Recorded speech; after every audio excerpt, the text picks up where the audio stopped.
Vamos falar um pouco sobre princípios de engenharia de software, por que você deveria definir isso com a sua equipe antes de começar ou quando você entra numa equipe para entender como é que é os processos de trabalho ali naquele ambiente. Bom, eu acho que você sabe que é meio que um consenso que não existe bala de prata da tecnologia, né? Então, geralmente é sempre um trade-off, é uma troca de escolhas, né? Às vezes a gente quer pegar tal ferramenta, quer fazer com tal linguagem, que vai atender certos pontos, mas vai ter outros pontos ali que ela não vai atender a gente perfeitamente. Tendo esse cenário em vista, você pode perceber que já definir os princípios ali de engenharia da sua equipe antes de começar um projeto, ou pode ser depois mesmo, mas é importante definir isso, porque isso pode guiar vocês em futuras decisões que ficar aquele questionamento aberto, sabe? Ou seja, de não ficar muito claro para qual lado seguir. Então, se lá atrás vocês definiram, vamos definir aqui os nossos princípios de código de conduta, de nível de acoplamento, de modularidade, talvez lá na frente, quando vocês se depararem com uma decisão difícil, vocês podem utilizar esses princípios para guiar vocês na decisão certa. E eu fiz esse vídeo aqui, né, com base nesse artigo aqui que foi publicado no LinkedIn. Então, 7 princípios de software, né? Meu Deus do céu, 7 princípios da engenharia de software, né? Então, o autor aqui, ele está citando um outro autor, que é esse David Hooker, que ele propôs ali 7 princípios que se concentram na prática de engenharia de software como um todo ali, né? Então, eles definiram ali, isso é extremamente particular, sabe? Então, equipes, empresas, pessoas têm seu contexto específico, por isso que eu acho que isso deve ser debatido com a sua equipe ali para ver o que é realmente de valor para vocês, né? Mas eu vou trazer um exemplo aqui desse site, desse artigo. Ele traz aqui como primeiro princípio a razão de existir, né? Então, o software, ele existe por algum motivo, né? Ele agrega valor aos usuários por algum motivo. Qual é esse motivo, né? É um princípio importante de quantos softwares tu trabalhou, tu sabe por que aquele software existe, tá? Eu trabalho num software de entrega, tem milhões de software de entrega, qual é o diferencial dele? O que esse software está agregando de valor para os usuários? O que ele tem? Qual é a razão dele? É uma pergunta muito importante para te saber por que ele existe, aí tu vai conseguir tomar algumas decisões a respeito disso futuramente.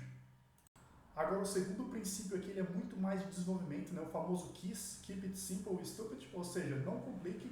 Cara, isso aqui ele é um processo muito interessante, porque geralmente isso acontece mais com gente que é iniciante, né? Porque quando a gente está começando, a gente estuda um pouquinho de tudo, então a gente sabe várias coisas, né? E geralmente quando você é mais sênior, você acaba focando em algum tipo de tecnologia e se tornando especialista nela. Claro que você ainda sabe todo o resto, mas aquele todo acaba ficando meio ofuscado ali, porque tu sabe um caminho só, digamos assim, né? Com bastante aspas.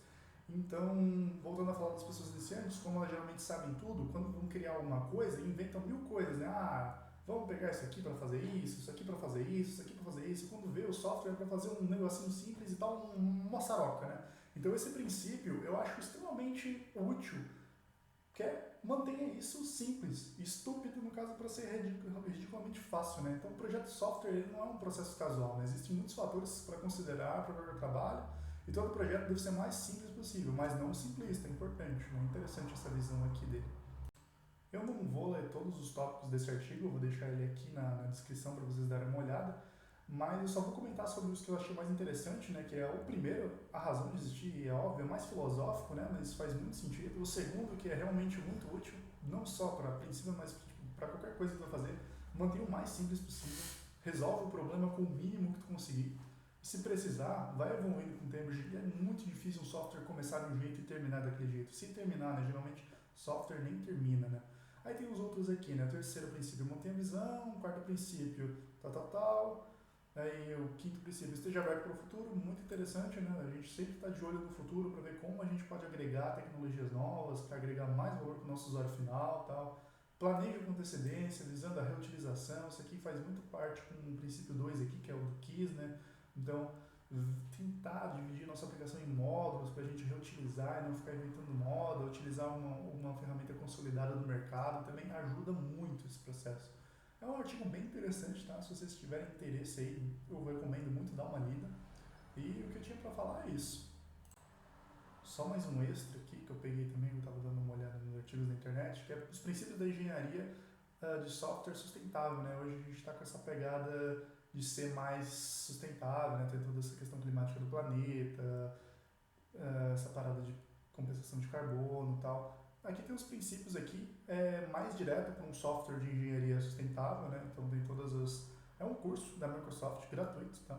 Então aqui, nesse módulo aqui, você vai identificar 6 princípios da engenharia sustentável, entender as filosofias de engenharia sustentável. Então isso é um tópico que é muito interessante a gente estar estudando, até para agregar valor em outras áreas, né? Geralmente isso aqui, beleza, é nichado para essa parte de software sustentável, mas a gente vai conseguir tirar algum insight dele para nossas outras áreas ali também, né? Beleza? Gostou desse vídeo? Deixa um like aí e dá uma olhada aqui no meu canal que tem bastante conteúdo sobre várias coisas. Então é isso aí. Valeu, pessoal.